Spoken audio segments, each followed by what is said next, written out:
Have you ever done something so small, so dumb, so completely ridiculous only to realize years later that it might have completely ruined someone's life? Yeah, I have. And every time I think about it, I get this strange cocktail of guilt and hysterical laughter. But before we get to the part where I may have single-handedly caused a generation of kids to be bullied for their entire lives, you need to understand me. 15-year-old me. At 15, I was the living, breathing embodiment of uncool. Not the quirky, indie movie kind of uncool where people secretly think you're artsy and mysterious. No. I was the kind of uncool that made you a walking target. The kind that made people move their bags when you sat down. The kind that got you invited to group chats for the sole purpose of being laughed at. High school was, well, it was war. And I wasn't just losing, I didn't even have weapons. My best friend Lena was my only ally. We met in the most pathetic way possible, both of us hiding in the back row of the library on a rainy Tuesday, pretending to read when really we were just avoiding the cafeteria. Lena was short, sharp-tongued, and just as allergic to human interaction as I was. We bonded instantly over the fact that neither of us knew how to small talk without panicking. From that day on, the library became our refuge. Our base camp. Our Switzerland. It smelled faintly of dust and old paperbacks, and the overhead lights hummed just loudly enough to drown out the distant sounds of basketballs thudding in the gym. We'd sit at the same table every day, surrounded by stacks of books we never actually read, hunched over the single, ancient desktop computer like it was our only portal to safety. We weren't there to study. We weren't there to be productive. We were there to hide. Being uncool in our school wasn't just a status, it was a sport for other people. There was the time someone thought it would be hilarious to stuff my sneakers with wet toilet paper during PE, so I had to squelch my way home. Or the time Lena accidentally left her water bottle unattended, and someone filled it with ketchup. Little things. Cruel things. The kind of petty, sustained warfare that doesn't leave scars you can see, but leaves you flinching at the sound of laughter that isn't yours. Our solution? Stay invisible. Avoid everyone. Stick to safe zones. And the library was the safest of them all. The thing about spending every lunch, every break, every awkward gap between classes in the library is that you eventually run out of things to do. We'd scroll through every obscure Tumblr blog we could find, read every which sandwich are you? BuzzFeed quiz, and memorized the entire Wikipedia page for ferrets. We were desperate for entertainment. That's when we found the site. It was a baby name database, the biggest in the country. You could search any name and see its meaning. How many people had it? And, best of all, a running list of the most recently searched and most popular this month names. It was basically the Instagram Explore page for names. At first, we were just curious. We looked up our own names, then our teachers' names, then weird old-fashioned ones like Bertha and Wilfred. That's when it hit us. What if we put the stupidest possible name into the search box? Something no parent in their right mind would ever give to their child? I leaned in, grinning. What's the ugliest word you can think of? Lena thought for a moment, then said, Snorfblat. I don't know where she got it. I don't think she knows. But it was perfect. We typed it in. And that's when the real shock came. 2 people actually had that name. 2 human beings, walking around, introducing themselves at parties with, Hi, I'm Snorfblat. We were in hysterics. We laughed so hard that Mrs. Riley, the librarian, came over to shush us. But it didn't end there. When we searched Snorfblat, it immediately appeared on the site's recently searched list, visible to anyone visiting the homepage. And we realized something: if we kept searching it, we could push it into the most popular names this month list too. It would be front and center for every bored, expectant parent scrolling the site at 2 a.m. We looked at each other. New mission? Lena asked. New mission, I agreed. It started small. Every break, we'd type Snorfblat into the search bar. We'd giggle as it popped up again and again on the homepage. But soon it became an obsession. We made rules. Search it at least 50 times a day. Never let it drop from the recent list. If it falls out of the most popular ranking, double our searches. We even started covering for each other during class so we could sneak back to the library and keep spamming. Other kids thought we were doing some kind of secret hacker work. Nope. Just 2 losers making sure Snorfblat became a household name. And that was how it all began. We didn't know it yet, but this dumb little game born out of boredom, isolation, and a shared love for stupid humor was about to echo forward in ways we could never have imagined. Have you ever been in the middle of something pointless but felt like you were on the brink of greatness? That was us with Snorfblat. The day we first realized just how the site's ranking system worked, it felt like we'd unlocked a cheat code for reality. No one else cared. No one else even knew. But to us, this was power. The site had 3 main features. 1. Name, meaning, and origin, the boring part. 2. Number of people with that name in the country, the fun part. 3. Recently searched and most popular this month lists, the addictive part. It didn't take long for us to figure out the mechanics. Every time we searched for a name, it bumped up in the recent list immediately. If it was searched enough times in a month, it could land in the most popular list, which stayed visible for weeks. It wasn't just about the joke anymore. It was about winning. Our first Snorfblat shift was just 10 searches in a row. We refreshed the homepage, and there it was, 7 on recently searched. Lena leaned back in her chair like a victorious general. Too easy. The next day, we upped it to 30 searches. Snorfblat jumped to 3. We were getting somewhere. We started treating it like a military operation. I'd bring a notebook and jot down how many searches it took to reach certain positions. We timed our searches to hit just after lunch, figuring that was when bored expectant parents might be online browsing names. We even split shifts. Lena took the morning breaks, I handled afternoons. At one point, we tried searching different ridiculous names to see if they could share the top 10 spots together. But the effect wasn't as funny. Snorfblat was the star. The chosen one. Our magnum opus. Mrs. Riley, the librarian, started getting suspicious. "You two are here a lot," she said one afternoon, her voice the careful blend of curiosity and disapproval that only librarians can master. We mumbled something about working on a project. Which, technically, wasn't a lie. She didn't press further, though I caught her giving us side-eye whenever we started giggling at the screen. By the end of the first month, we'd done it. Snorfblat was one in most popular names this month. We stared at the page in awe. Somewhere out there, hundreds, maybe thousands of people were seeing this hideous, ridiculous name at the very top of the country's most popular baby name list. We'd done it for no reason other than the fact that we could. That's when the daydream started. We'd sit there in the library and imagine conversations happening in living rooms across the country. Parent 1, what about Snorfblat? Parent 2, ooh, it's so unique. And look, it's trending. We'd snicker until our sides hurt. The thought that anyone might actually name their kid that was absurd. Impossible. Or so we thought. 2 months in, it wasn't just a joke anymore. It was ritual. We'd race to the library between classes just to make sure no other name was creeping up the ranks. We'd glare at anything that dared take the one spot, even if it was a perfectly normal name like Lucas or Emma. Lena once whispered, "If someone overtakes Snorfblat, I will personally find them and educate them." We were drunk on fake internet power. And then we just stopped. It wasn't a dramatic decision. We just got obsessed with a new anime and redirected all our free time into binging episodes and drawing fan art. Snorfblat faded into the background, a weird little in-joke we'd occasionally reference but never seriously think about again. If this were a movie, this is the part where the ominous music would start playing. Because what we didn't know was that Snorfblat wasn't done with us yet. We didn't just like typing Snorfblat into that search bar, we needed to. It was the first thing we did when we got to school, before even dropping our bags.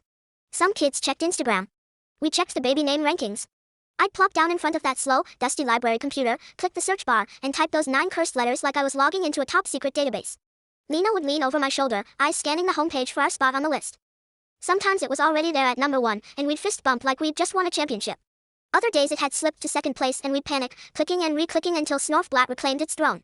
It was ridiculous how invested we were, but when you're 15 and invisible, even a fake victory feels like something. We developed techniques.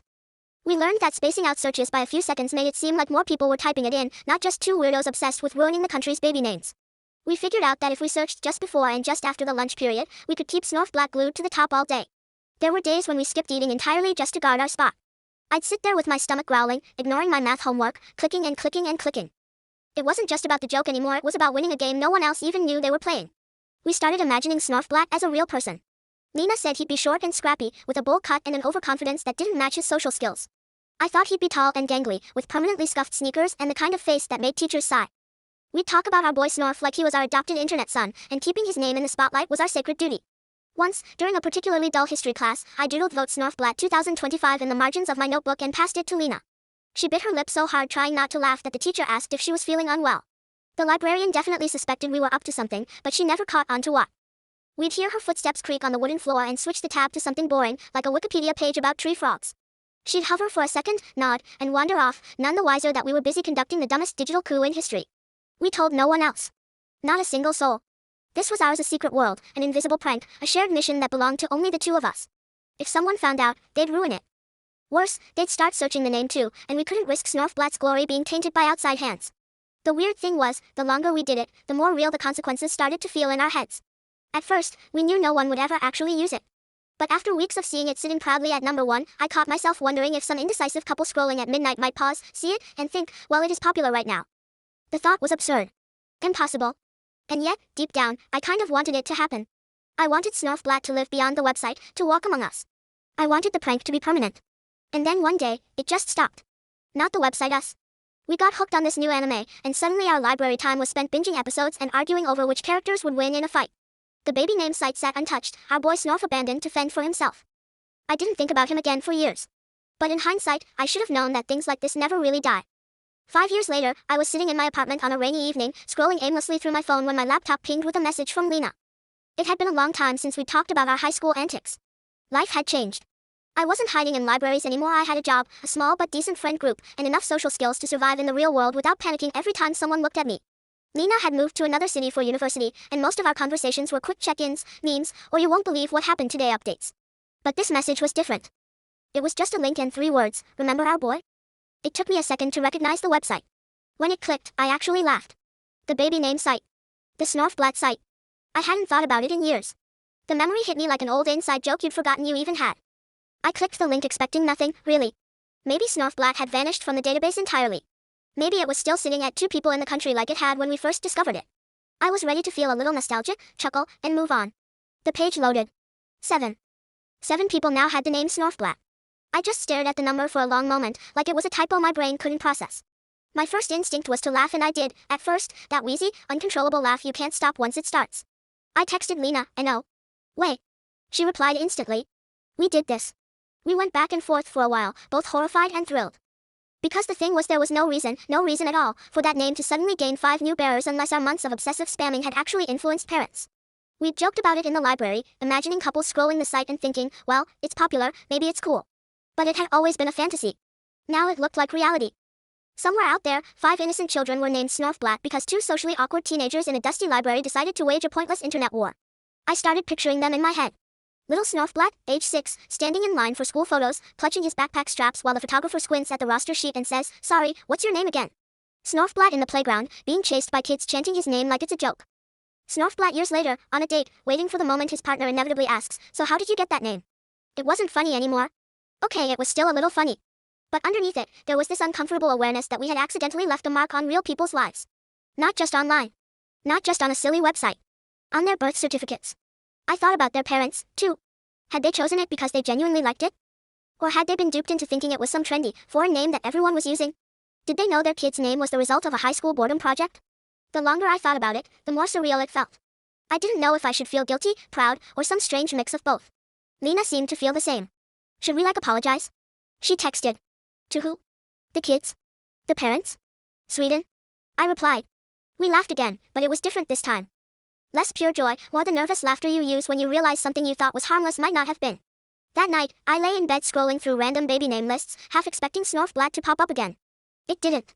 But I knew somewhere, right now, a teacher was calling it out during attendance. Somewhere, a kid was sighing and saying, yeah, I know, it's weird. Somewhere, 5 lives were being shaped by a joke we thought we'd left behind. And I couldn't stop thinking, I wonder if they'd believe me if I told them the truth. Over the next few days, I couldn't stop thinking about them. The Snorfblats. It was like I'd accidentally discovered I had children I didn't know about, except instead of having to raise them, I just cursed them with a name that sounded like a cartoon villain's pet hamster. Every time my mind wandered, I'd find myself building little stories about them. Snorfblat 3, the shy one, always sitting at the edge of the lunch table. Snorfblat 6, loud and fearless, trying to own the name by making it his brand, but secretly hating it when adults chuckle. Snorfblat 5, a girl, rolling her eyes every time a substitute teacher squints at the register. It was absurd, but I couldn't shake it. I imagined the moments their parents decided on the name. Maybe they were sitting in bed, scrolling the same site we'd spammed, sipping tea and saying, Snorfblat, I've never heard that before. But look, it's popular. Maybe one of them said, it's unique, no one else will have it, not realizing that 2 bored teens in a library had been artificially inflating it like sociopaths in a tiny digital stock market. I imagined the births. The hospital nurse holding a clipboard. First name? Snorfblat, the proud parent says. The nurse pauses. Sorry? Snorfblat. It's in the top names this month. The nurse writes it down, a little smirk curling at the edge of her mouth. And I imagine school. Oh God, the school years. The first day of kindergarten, the teacher lining up the kids and calling names, Sophia, Liam, Oliver, Snorfblat. Every kid turns to look. Some laugh. The teacher stammers, did I pronounce that right? Snorfblat nods, already learning to keep their head down. I thought about their teenage years. Signing up for social media and hesitating at the name field. Do they type it out? Do they use a nickname? Does Snorf sound better, or does it just make it worse? I even thought about their future job interviews. Some hiring manager sitting across a desk saying, that's an unusual name, in the kind of tone that means, what on earth were your parents thinking? The more I spiraled, the worse it got. What if some of them had already changed their names legally? What if they were in therapy because of it? What if they grew up hating not just the name, but the fact that their parents gave it to them for such a shallow reason? And then I started thinking about the ones who might actually like it. The rebels. The confident weirdos who wore it like a badge of honor. Maybe there was a Snorfblat out there who leaned into it so hard that people forgot it was ridiculous. Maybe one of them would start a band. Maybe one would run for office. And somewhere in the middle of all this imagining, the guilt started mixing with a strange, twisted pride. Because if you think about it, we'd left a mark on the world. A real mark. Most people go through life without ever influencing anything beyond their immediate circle. But us? 2 awkward, invisible teenagers in a library had shaped actual identities. It was like tossing a rock into a pond and, years later, realizing the ripples had reached the shore. A week after Lena sent me that link, I found myself back on the site again, staring at that number, 7. It hadn't changed. It was still sitting there like a quiet little monument to our stupidity. I thought about emailing the website admin something like, "Hi, you don't know me, but back in 2015 I single-handedly ruined several children's lives. Is there a way to delete history?" But what would that even do? We couldn't unname them. The damage, if you could call it that, was permanent. One night, I even Googled, "Can you change your name in Sweden?" Turns out, you can. But the thought of these kids sitting down one day and going through the paperwork just to shed the burden we'd given them, that stung. The funny thing is, when you're a teenager, you think the dumb things you do will vanish into the void. You think no one will remember, no one will care, and there won't be any real consequences. But sometimes, without meaning to, you hit a button that echoes. You pull a lever that changes something far beyond your sight. In our case, that lever was refresh search results over and over on a rainy Tuesday lunch break in a dusty library. I told Lena I kept thinking about them. "The Snorfblats?" she asked. "Yeah," I said. "Do you ever feel bad?" She thought about it for a second before replying, "I mean, yeah. But also a little proud." And I realized I felt the same way. Because sure, maybe we'd made their lives harder. Maybe we'd given bullies a weapon. But maybe, just maybe, we'd also given them a weird kind of resilience.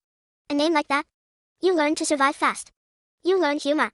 You learn confidence. You learn not to take yourself too seriously. And maybe one day, one of them will be telling their friends the story of their name, and they'll laugh. Maybe they'll even like it. That's what I tell myself, anyway. So if you're out there, Snorfblat 3, 5, 7, any of you, I want you to know two things. 1, I'm sorry. I really didn't mean for this to happen. And 2, your name is kind of legendary. You've probably been mocked for it. You've probably rolled your eyes at it. But you've also got something no one else does. You've got a story, one so ridiculous it started with 2 uncool teenagers in a Swedish school library, hiding from the world and trying to make each other laugh. And I promise you this, you are way cooler than we were at 15. So carry it with pride, if you can. Or change it, if you want. Either way, it's yours now. And I'll live with the knowledge that somewhere, across time and circumstance, a part of my awkward teenage self will always be sitting in the corner of your life, quietly whispering, "Hey, Snorfblat's trending again."